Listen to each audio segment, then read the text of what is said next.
하나님의 말씀은 맛있습니다. 하나님의 말씀은 즐겁습니다. 하나님의 말씀은 생명과 행복을 줍니다. 500독 성경 통독 훈련 원장입니다. 여수 살리는 교회 임기환 목사가 하나님의 말씀을 봉독하고 전하는 시간입니다. 함께 하시면 기적이 일어납니다. 알람을 설정하시고 들으시면 좋겠습니다. 본 방송은 유튜브에서 성경 통독 임기환 검색하시고 구독하시면 계속되는 하나님의 말씀 업데이트를 통해서 은혜 받으실 수 있습니다. 오늘은 시편 8편을 봉독하고 말씀을 전하겠습니다. 시편 8편. 다윗의 시 인도자를 따라 깃딧에 맞춘 노래입니다. 여호와 우리 주여, 주의 이름이 온 땅에 어찌 그리 아름다운지요. 주의 영광이 하늘을 덮어나이다. 주의 대적으로 말미암아 어린아이들과 젖먹이들의 입으로 권능을 세우시며 이는 원수들과 보복자들을 잠잠하게 하려 하심이니이다. 주의 손가락으로 만드신 주의 하늘과 주께서 베풀어 두신 달과 별들을 내가 보오니 사람이 무엇이기에 주께서 그를 생각하시며 인자가 무엇이기에 주께서 그를 돌보시나이까. 그를 하나님보다 조금 못하게 하시고 영화와 존귀로 관을 씌우셨나이다.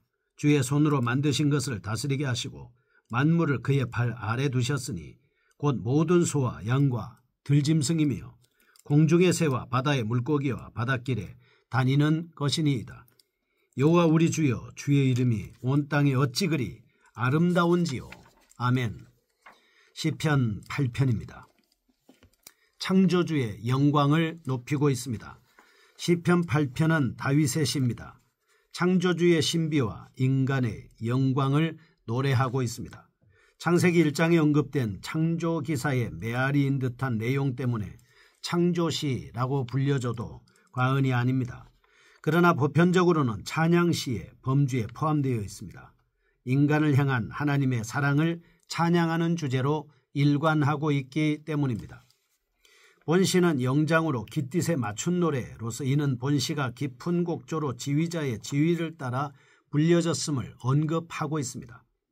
특히 전통적으로 유대교에서는 성전 예배시나 장막절 축제와 같은 때에 시편 8편을 낭송하곤 했었습니다.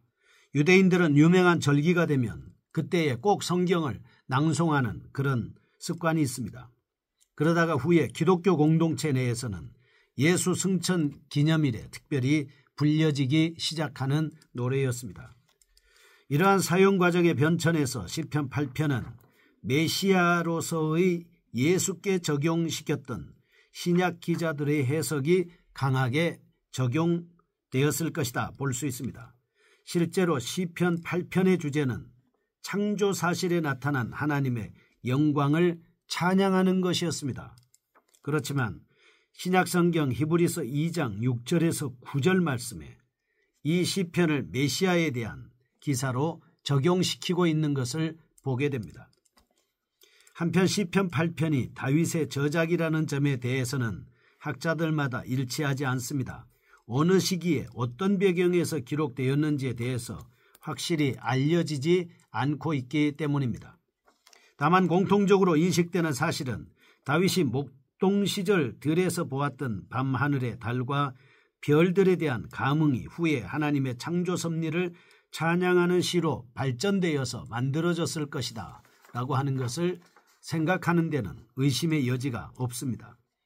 1절 여호와 우리 주여, 주의 이름이 온 땅에 어찌 그리 아름다운지요. 주의 영광이 하늘을 덮었나이다. 2절 주의 대적으로 말미암아 어린아이들과 젖먹이들의 입으로 권능을 세우시며 이는 원수들과 보복자들을 잠잠하게 하려 하심이니이다. 1절과 2절은 천지를 창조하신 하나님의 영광을 찬양하고 있습니다. 하나님의 창조 신비를 노래하고 있는 본시는 천지를 창조하신 하나님의 영광을 과감하게 그리고 아름답고 웅장하고 멋있게 찬양하고 있다라고 하는 것을 알 수 있습니다. 3절에서 9절은 모든 피조물 중에서 인간을 으뜸으로 지으신 하나님의 은총을 노래하고 있습니다. 시편 8편을 특징적으로 한번 나눠보겠습니다. 첫째 1절과 2절입니다. 여호와 우리 주여, 주의 이름이 온 땅에 어찌 그리 아름다운지요. 주의 영광이 하늘을 덮었나이다. 주의 대적으로 말미암아 어린아이들과 젖먹이들의 입으로 권능을 세우시며 이는 원수들과 보복자들을 잠잠하게 하려 하심이니이다. 아멘. 창조주로서의 하나님의 영광을 찬양하고 있습니다. 여호와의 이름이 온 땅에 아름답다. 주의 영광은 하늘을 덮고 있다. 어린아이들과 젖먹이들의 입으로 권능을 세우신다. 원수들과 보복자들을 잠잠하게 하려 하신다. 라고 하는 말씀을 통해서 하나님을 찬양합니다. 이토록 하나님의 영광을 찬양할 수 있는 자는 하나님 앞에서 겸손한 자임을 역설적 표현 형태로 말하고 있습니다. 어린아이들과 젖먹이들의 입이라고 하는 것은 바로 겸손한 표현입니다. 예수님께서도 너희가 어린아이들과 같이 되지 아니하면 결코 하나님 나라에서 들어가지 못하고 대접을 받지 못할 것이다. 이렇게 말씀을 하고 있습니다. 사실 하나님의 영광은 지극히 신비로운 것입니다. 그래서 인간의 제한된 지식으로는 도저히 알 수가 없는 것이죠. 그리고 오직 하나님의 계시에 의해서만 깨닫고 알게 되는 것입니다. 하나님께서는 교만한 자에게는 자신을 드러내 주시지 않습니다. 은혜를 받는 것도 마찬가지입니다. 겸손한 자들에게는 은혜를 베푸시지만 교만한 자들은 오히려 하나님이 은혜를 주시는 것이 아니라 대적하신다라고 이렇게 말씀하고 있습니다. 마태복음 11장 25절에서 어린아이나 젖먹이와 같이 스스로 겸비한 자에게, 겸손한 자에게 계시해 주신다라고 하는 것을 알 수 있습니다. 어린아이와 같이 우리가 순수한 마음을 가지게 될 때, 욕심을 포기하고 겸손한 마음으로 돌아갈 때 하나님으로부터 받을 수 있는 무한한 은혜를 우리는 체험할 수가 있습니다. 따라서 아무리 박학다식한 사람일지라도 교만한 사람은 우주 만물에 내재된 진리를 파악할 수가 없습니다. 오직 겸손한 사람만이 세계의 구석구석에 내재되어 있는 하나님의 영광을 발견하고 찬양할 수 있게 되는 것입니다. 로마서 1장 20절 창세로부터 그의 보이지 아니하는 것들 곧 그의 영원하신 능력과 신성이 그가 만드신 만물에 분명히 보여 알려졌나니 그러므로 그들이 핑계하지 못할지니라 라고 하는 말씀을 통해서 하나님의 능력과 신성은 만물에 깃들어져 있습니다. 밤하늘의 별들을 바라보면서 자연을 바라보면서 우리는 거기서 하나님의 능력과 신성을 볼 수 있게 되는 것입니다. 잠언 9장 10절 여호와를 경외하는 것이 지혜의 근본이요 거룩하신 자를 아는 것이 명철이니라 말씀을 하고 있습니다.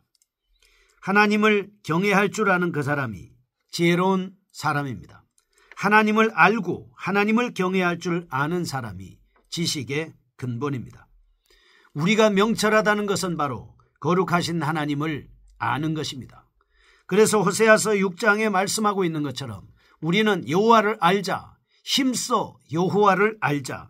그는 정오에 나오는 빛같이 일정하다라고 말씀을 하고 있습니다. 왜 여러분과 제가 성경 통독을 하고 있는 것입니까? 성경에서 풀건 일다를 계속해야 하는 이유가 무엇입니까? 하나님의 말씀을 알지 못하면 하나님을 경외할 수가 없습니다. 하나님의 말씀을 알지 못하면 우리가 예수를 믿을 수가 없습니다. 하나님의 말씀을 알지 못하면 우리는 아무것도 할 수 없는 사람들입니다. 하나님의 말씀을 아는 것이 능력입니다. 그래서 우리는 성경 통독을 계속해서 진행해 나가고 있는 것입니다. 저와 함께 하실 때 기적이 일어날 겁니다. 둘째 3절에서 9절입니다. 다윗은 만물 위에 뛰어난 인간의 존귀를 노래하고 있습니다. 4절 사람이 무엇이기에 주께서 그를 생각하시며 인자가 무엇이기에 주께서 그를 돌보시나이까. 5절 그를 하나님보다 조금 못하게 하시고 영화와 존귀로 관을 씌우셨나이다. 6절 주의 손으로 만드신 것을 다스리게 하시고 만물을 그의 발 아래 두셨으니 라고 말씀하고 있습니다. 하나님은 우리에게 영화와 존귀를 관씌우셨습니다. 주님의 손으로 만물을 그 발 아래 두셨습니다. 그리고 다스리게 하셨습니다. 만물보다 뛰어난 존재로 인간을 만들어 놓으셨습니다. 위의 말씀은 모든 피조물 중에 인간을 가장 탁월하게 만드신 하나님을 찬양하고 있는 것입니다. 광대무변한 온 우주에 비하면 인간은 실로 보잘것없는 존재임은 틀림없습니다. 그럼에도 불구하고 이러한 인간이 하나님의 형상대로 지음을 받고 하나님의 관심이 대상이 되었다는 사실은 참으로 놀라운 일입니다. 창세기 1장 26절 하나님이 이르시되 우리의 형상을 따라 우리의 모양대로 우리가 사람을 만들고 그들로 바다의 물고기와 하늘의 새와 가축과 온 땅과 땅에 기는 모든 것을 다스리게 하자 하시고 27절 하나님이 자기 형상 곧 하나님의 형상대로 사람을 창조하시되 남자와 여자를 창조하시고 28절 하나님이 그들에게 복을 주시며 하나님이 그들에게 이르시되 생육하고 번성하여 땅에 충만하라 땅을 정복하라 바다의 물고기와 하늘의 새와 땅에 움직이는 모든 생물을 다스리라 이렇게 말씀을 하셨습니다. 하나님께서는 인간을 창조하시되 하나님의 형상을 닮은 존재로 하나님의 능력을 닮은 존재로 하나님의 인격을 닮은 존재로 여러분을 창조하셨습니다. 그래서 하나님은 인간을 교제의 대상으로 삼아 주셨습니다. 짐승이 아무리 똑똑하고 사자와 호랑이가 아무리 똑똑하고 뱀이 아무리 똑똑하다 할지라도 하나님과 교제할 수 없습니다. 오직 하나님과 교제할 수 있는 대상은 사람밖에 없는 것입니다.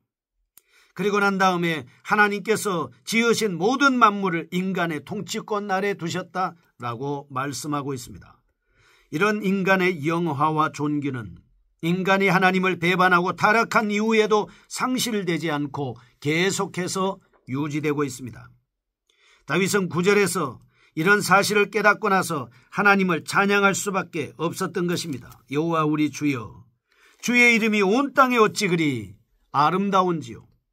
하나님의 이름은 아름다울 수밖에 없는 것은 인간을 하나님의 형상을 따라서 아름답게 지으셨기 때문입니다.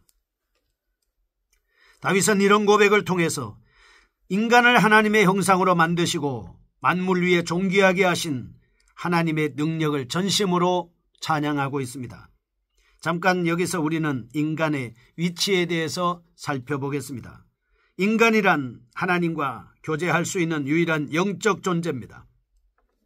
동시에 하나님의 명령을 준수할 수 있는 영광된 피조물입니다.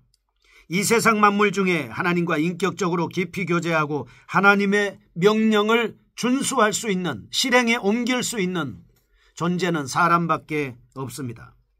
그런데 인간은 처음부터 하나님의 명령을 선별하여 지킬 권리를 부여받지 못했습니다.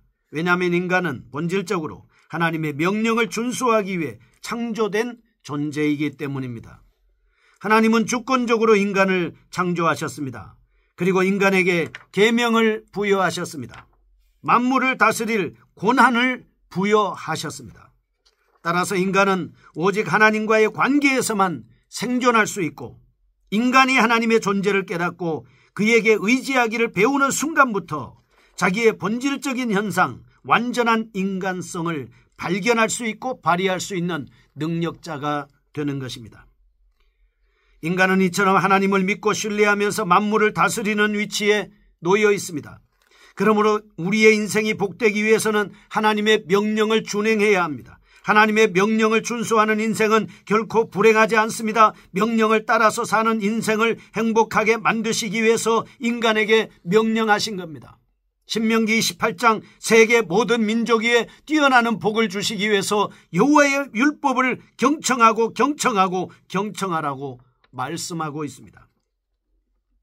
창세기 1장 28절 생육하고 번성하여 땅에 충만하라 땅을 정복하라 바다의 고기와 공중의 새와 땅에 움직이는 모든 생물을 다스리라고 명령을 하셨습니다.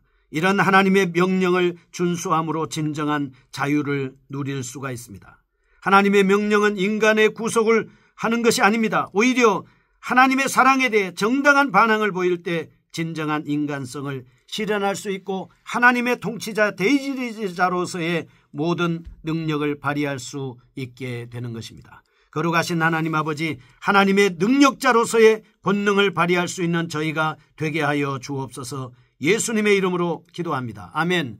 여수 살리는 교회 임기환 목사였습니다. 지금 극동방송을 듣게 하세요. 기적이 일어납니다. 우리는 지금 생명을 전하고 있습니다.